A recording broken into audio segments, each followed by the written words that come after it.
प्रश्न है, नहर के एक तट पर एक टीवी टावर ऊर्ध्वाधर खड़ा है। टावर के ठीक सामने दूसरे तट के एक अन्य बिंदु से टावर के शिखर का उन्नयन कोण 60 अंश है।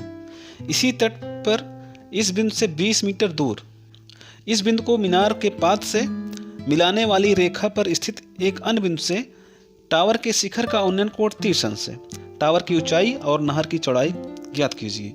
ओके, देखिए स्टूडेंट्स, जब भी आपको ऐसा प्रश्न मिले जिसमें दो त्रिभुज शामिल हों, इस प्रकार के कि उसमें दो त्रिभुज हों, समकोण त्रिभुज, दोनों त्रिभुज में एक ऐसी भुजा होगी जो दोनों त्रिभुज में उभयनिष्ठ होगी, मीन्स दोनों त्रिभुज में कॉमन होगी।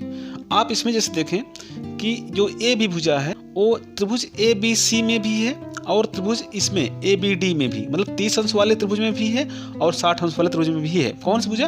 ए बी। इसी प्रकार से आपको अन्य सभी प्रश्नों में जो इस प्रकार प्रश्न होंगे ऐसी भुजा मिलेगी जो दो या दो से अधिक त्रिभुज में शामिल होगी। ठीक है, तो आप क्या करिएगा, तो सबसे पहले आप जो है जो कॉमन भुजा है उसी के बराबर हम दो समीकरण बना लेंगे। ठीक, जब आप दो समीकरण बना लेंगे तो आप उससे बहुत आसानी से हल कर पाएंगे। देखिए हम कैसे करते हैं, आप इसको देखिए और समझिए। देखें यहाँ पे हम लिखते हैं, हमने यहाँ माना कि क्योंकि हमें टावर की ऊंचाई और नहर की चौड़ाई ज्ञात करना है, माना ए बी टावर की ऊंचाई है तथा बी सी नहर की चौड़ाई है। ये लिखने के बाद आप लिखिए सबसे पहले त्रिभुज ए बी सी में, ए बी सी में क्योंकि हमको ए बी के बराबर दो समीकरण बनाना है। ठीक है, तो लिखेंगे यहाँ पे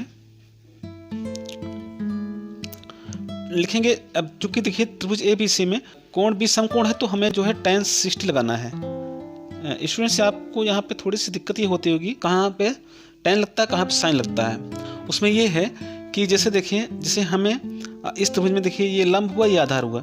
जब हमें लंब और आधार से मतलब होगा, जब हमें लंब और आधार को शामिल करना होगा तो हम फिर tan लगाते हैं, क्योंकि tan में लंब आधार आता है। अब जब कभी कर्ण का काम आता है तो फिर कर्ण में हमें साइन या कॉस लगाना पड़ता है। जब हमारे प्रश्न में कर्ण शामिल होगा तो हम फिर साइन या कॉस लगाते हैं। ठीक, अगर कर्ण शामिल नहीं होगा तो फिर हमेशा tan या कॉट ही का यूज होगा। ओके, अब बढ़ते हैं आगे। देखिए tan 60 लगाएंगे तो हमको मिलेगा इस त्रिभुज में ए बी, क्योंकि लंब बटे आधार होता है, tan का मान बी सी लिखना पड़ेगा। ठीक है ना। अब देखिए, अब यहाँ पे नेक्स्ट थोड़ा करते हैं, तो tan 60 में कितना होता है? √3 होता है ना। √3 बटे 1 कर सकते हैं ताकि हमें जो है ये हल करने में आसानी हो। तो ए बी मान कितना है? ए बी के मान हम यहाँ पे, अगर यहाँ पे आप एक्स वाई मान लेते हैं तो आपको थोड़ा समझ में ये बहुत आसानी हो जाएगी। ठीक, हम ए बी मानते हैं एक्स है। ठीक है, ए बी को मान लेते हैं एक्स और वाई, तो बी सी है, बी सी हमारा वाई हो जाएगा। तो आपको फिर जो है देखिए, अब यहाँ से तिरे गुणा होगा इस प्रकार से, तो एक्स से करना में एक्स, ये इक्वल मिलेगा आपको √3 वाई, या वाई √3 वाई। ठीक, तो इसको हम समीकरण 1 मान लेते हैं ऐसा करके। क्यों? क्योंकि हम ए बी के बराबर दो समीकरण बनाएंगे। ठीक है, तो आप हमेशा ऐसा करेंगे तो आपको समझने में आसानी होगी और उसको हल करने में और किसी को समझाने में भी आसानी होगी। ठीक, अब लेते हैं अब त्रिभुज ए बी डी में, अब त्रिभुज जैसे ए बी डी में। ठीक, तो ए बी डी में लेंगे आप, तो फिर चूंकि अब हमें यहाँ पे ए बी डी में जो ये न्यून कोण है वो 30 अंश है, तो इसलिए इसमें भी चूंकि हमको लंब और आधार से मतलब है, इसलिए इसमें भी हम tan लिखेंगे। tan कितना? क्योंकि यहाँ पे 30 है तो इसमें 30 लिखेंगे। क्या होगा? लंब बटे आधार, इसके सामने भुजा ए बी होगी, ए बी बटे बी डी। अब देखिए ना, अब यहाँ पे हम tan 30 मान रखेंगे तो हमें मिलेगा 1/√3। ठीक है, और यहाँ पे ए बी तो ठीक है, एक ए बी को हमने एक्स माना है, जो बी डी भुजा है स्टूडेंट्स, इसमें देखिए बी डी में B C plus C D है। आप यहाँ पे लिख सकते हैं B C plus C D है। अब यहाँ पे निश्चित करके यहाँ पे हम थोड़ा से फिक्स मान रखेंगे, तो 1/√3 वैसे रखेंगे जैसे भी है, और एक्स का मान एक्स रखेंगे, बी सी हमारी वाई है और ये सी डी हमारा 20 मीटर है। तो यहाँ पे बढ़ाते हैं तो हमें बजगुणन से करना पड़ेगा x√3 गुणे x√3, ठीक है, बराबर y + 20 × 1, तो y होगा हमारा y + 20 होगा, ठीक है। अब देखिए जैसे हमने यहाँ पे x का मान निकाला है, x बराबर रखा है, तो यहाँ पर भी x बराबर करेंगे तो हमें मिलेगा फिर एक समीकरण और, सॉरी ये इक्वल मिलेगा आपको y+20 बटे यहाँ पे √3 नीचे आ जाएगा। ठीक है। तो स्टूडेंट देखें, अब समीकरण 1 को समीकरण 2 से तुलना करने पर हम यहाँ पे लिख सकते हैं समीकरण 1 को 2 से तुलना करने पर। तो आप देखिए एक चीज़, यहाँ पे हम जो है समीकरण देखिए 1 में हमें x इक्वल कितना मिला है √3y, और समीकरण 2 में कितना मिला x इक्वल y+20 बटे √3। तो यहाँ पे हम क्या करते हैं दोनों को, तो चूंकि बायां पक्ष बराबर है तो इसलिए इसमें दाहिना पक्ष भी बराबर होना चाहिए, तो इसलिए हम लिखते हैं दोनों पक्षों को तुलना करते हैं। तो यहाँ पे √3 y को लिखेंगे ये क्या y+20 बटे √3।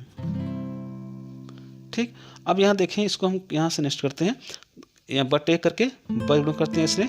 ठीक है। देखिए √3 से √3 गुणा होगा तो इसमें तो 3y, और यहाँ पे देखें इसमें कुछ चूँकि बस 1 से गुणा होगा इस y+20 में, तो यहाँ पे हमें y+20 ही मिलेगा। ठीक है।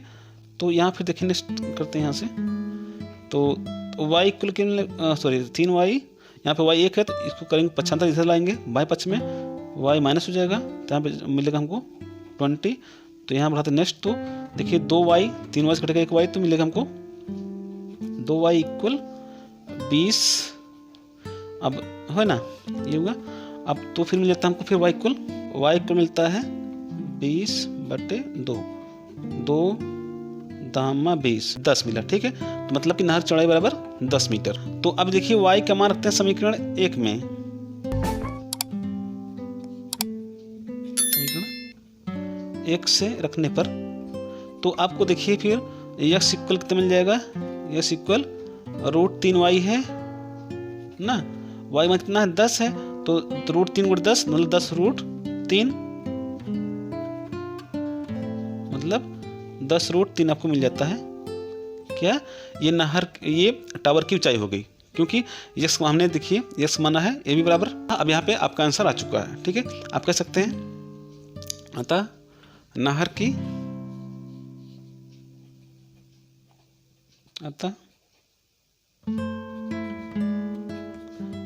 की चौड़ाई बराबर